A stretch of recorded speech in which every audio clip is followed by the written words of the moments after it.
প্রসারণী সুখ। আমাদের প্রিয় ভান্ডারী মা খুব সুন্দর করে গুছিয়ে ঠাকুরে কথাগুলো বললেন। আসলে পেতে চাই যেখানে সেখানে সুখ বলতে কিছু নেই, চাহিদার শেষ নেই, সুখ আসবে কোত্থেকে? ঠাকুর যেভাবে যখন যে অবস্থানে রাখেন সেটাই আমার জন্য স্বর্গ।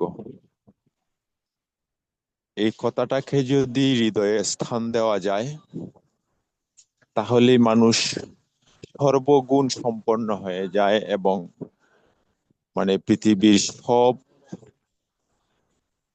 প্রাপ্তির শেষ বা অবসান হয়ে যায়। সেটা আমরা দেখতে পাই মহাভারতে। আমাদের কুন্তী দেবী, তার জীবনের কোনো চাহিদা ছিল না। ওনার সন্তানাদি নিয়ে বনে জঙ্গলে বাস করেও আগুনের মধ্যে, জলের মধ্যে, জঙ্গলের মধ্যে, সেখানেও হঠাৎ করে এত দুঃখের মধ্যেও দেখা গেল সবার মধ্যে একটা আনন্দের বন্যা বয়ে যেত, কারণ তাদের মধ্যে কোনো চাহিদা ছিল না। তারা পৃথিবীর সব অবস্থানেই নিজেদের মধ্যে মানিয়ে নিত। তাই আমাদের কোনো কিছু চাওয়া যদি হৃদয়ে লালন করি তাহলে আমাদের জীবনে কোনো সময় সুখ আসবে না। তার আমার ইচ্ছা তার ভিতরে পূর্ণ হোক, এমনটাতে যদি রাজি থাকি তাহলে ইষ্টকর্মে ব্রতী হওয়া যেতে পারে। ঠাকুর বসে আছেন দেওঘরে। সময়টা ছিল ভীষণ ঠান্ডা। এমন সময় হঠাৎ যেন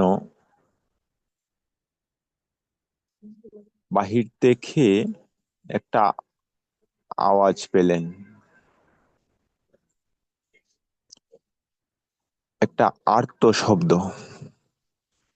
ঠাকুর খুব সন্তর্পণে মনোযোগ সহকারে সেই শব্দটি শোনার চেষ্টা করলেন। তারপর বেশ করুণ কণ্ঠে তিনি বললেন, একটা কুত্তা যেন ক্যাম্বায় কায়দা উঠল না?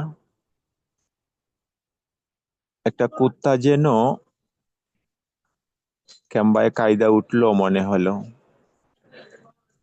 এক ভক্ত বলল, হ্যাঁ ঠাকুর, আপনি বলেছিলেন না শীতকালে একটু আঘাত লাগলেও প্রচুর ব্যথা হয়, হয়তো কেউ ডিল ঠিল মেরেছে, ঠিক হয়ে যাবে। ঠাকুর বললেন, কিন্তু কেউ যদি ডিলায়ে থাকে তাহলে তাহলে তো ওর খুব লাগছে। লক্ষ্মীটি আমার, তুই একবার টক করে যাইয়ে ওই কুত্তাটা কি হলো দেইখে আইবার পারো? ভক্ত বলল, আজ্ঞে ঠাকুর, বলে প্রণাম করে বেরিয়ে পড়ল। কিছুক্ষণ পর আসলেন, ঠাকুরকে জানালেন ঠাকুর তেমন কিছু হয়নি, ওই পাশে একটা দোকান আছে, সেখানে কুত্তাটা এসে দাঁড়িয়েছিল, অনেকক্ষণ ধরে দোকানদার তাড়ানোর চেষ্টা করছিল, না যাওয়ায় দোকানদার পাশ থেকে একটা ইটের খোয়া নিয়ে কুত্তাটার গায়ে ছুঁড়ে মেরেছে। ঠাকুর বললেন, ইস, খুব লেগেছে রে, ভীষণ লাগিছে, এই শীতে ওরে এইভাবে মারতে পারলো? ইস, খুব না লাগলে পরে এম্বায় কাঁদবার পারে।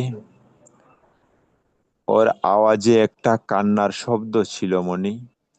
তুই একটা কাম কর, আর তুই একটা কাম করতে পারিস, তুই চট করে গিয়ে ওই কুত্তাটারে কয়েকখান বিস্কুট খাওয়াইবার পারিস? ভক্ত বলল, কিন্তু ঠাকুর, এ এ কোথায় চলে গেল? কোথায় চলে গেছে? ঠাকুর বললেন, দূর শালা, যাবে আর ক্ষণে। গিয়ে দেখ গিয়ে কোনো অন্ধকারে এই ঠান্ডার কষ্টে ওর ব্যথার জায়গাটা চাটছে। যাও মণি, তুমি গিয়ে ওরে কয়েকখানি বিস্কুট খাওয়াইয়ে আসো। ভক্ত, যিনি ঠাকুরের কাছে ছিলেন, তিনি চলে গেলেন। ঠাকুর ইতস্তত বোধ করতেছেন, কখন আসবে। কিছুক্ষণ পর ভক্তটি আসলেন।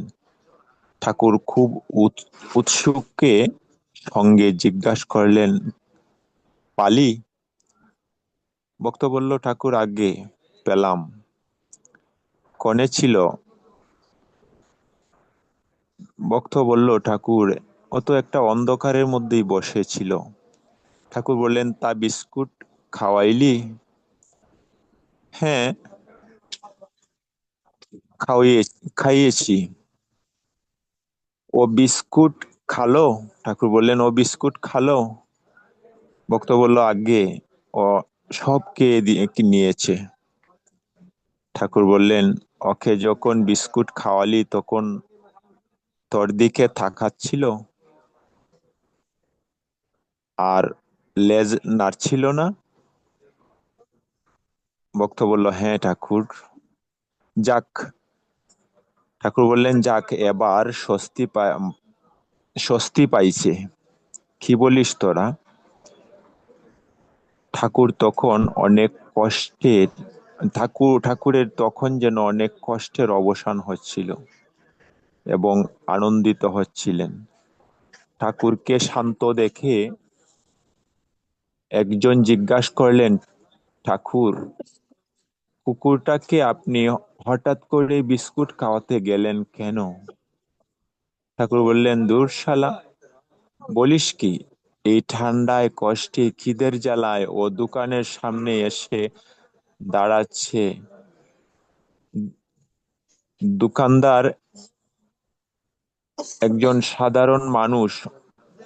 ওর গায়ে ওর গায়ে অত বড় একটা ডিল মারলো। ও কষ্টে, যন্ত্রণায়, বেদনায় কাতরাতে কাতরাতে অন্ধকারে বসে জিভ দিয়ে ওর ব্যথার জায়গাটা চাটছে।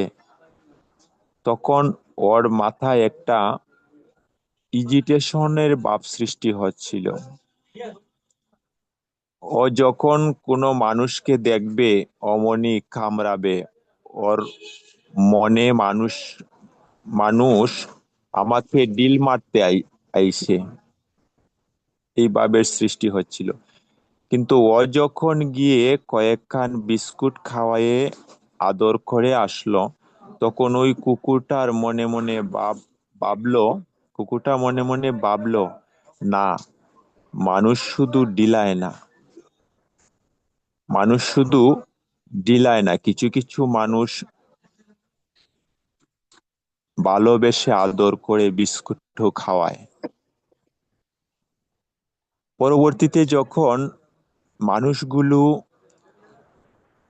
দেখবে পরবর্তীতে ও যখন মানুষগুলো দেখবে, তখন সে মনে মনে ভাববে, দেখি তো আমাকে ডিলাতে আইছে নাকি আদর করে বিস্কুট খাওয়াইতে আইছে। এতে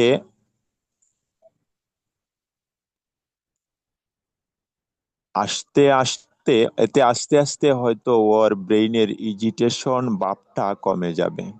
ফলে ও আবার স্বাভাবিক জীবনে ফিরে আসতে পারে। আর ও পাগল কুকুর হওয়া থেকেও রক্ষা পাবে। এখান থেকে আমরা শিক্ষা পেলাম কি? কোনো অবলা প্রাণীকে মারবো না।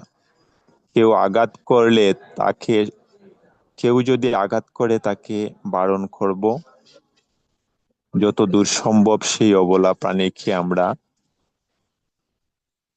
মায়ার চোখে দেখার চেষ্টা করব।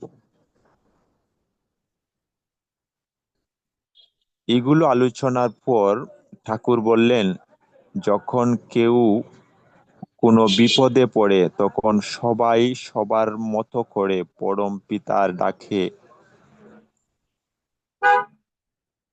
পরমপিতাকে ডাকে, আর ডাকার মতো ডাকতে পারলে পরমপিতা তার ডাক শুনেন, শুনেন, শুনেন। ইষ্টপ্রকাশী উপস্থিতি, ঠাকুরের যে এই একটু জায়গায় এই কথাগুলো বললেন, যেমন একটা কুকুর খেয়ে একজন দোকানদারের ডিল মেরেছে, তার ব্রেইনের মধ্যে আসলো মানুষ তাকে ডিলায়, এবং সে একটা পাগল কুকুর হতে যাচ্ছিল। ঠাকুর তাকে বিস্কুট খাওয়ালেন, তখন তার চিন্তার পরিবর্তন হলো যে মানুষে শুধু ডিলায় না, মানুষের বিস্কুটও খাওয়ায় মায়া কইরা। একাধারে তাকে পাগল হওয়া থেকে বাঁচালেন, এবং আহ, আবার হয়তো বা মানুষের সাথে দেখা হইলে সেই কুকুরটা মানুষকে আরো কামড়াতো, সুতরাং মানুষকেও বাঁচালেন। এই হলেন আমাদের পরম দয়াল। যাই হোক, আমি আমার ঠাকুরের কথাগুলো বললাম, সবাইকে আনন্দিত। জয়গুরু। জয়গুরু। জয়গুরু আমাদের ডাক্তার সুজিত মোহনদাস দাদা। অত্যন্ত ভালো লাগছে গল্পটা শুনে। এই গল্পটা আমি প্রথম দিন শুনছি। তবে আমি গল্পটা প্রথম দিকে শুনে বুঝতে পারিনি যে গল্পটার মধ্যে এত কিছু আছে, কিন্তু শেষ পর্যন্ত গল্পটা থেকে অনেক কিছু শিখলাম। আমি আমার মাথায় রাখলাম, আমি প্রয়োজনে কোথাও বলবো। জয়গুরু সুজিত দা। এ পর্যায়ে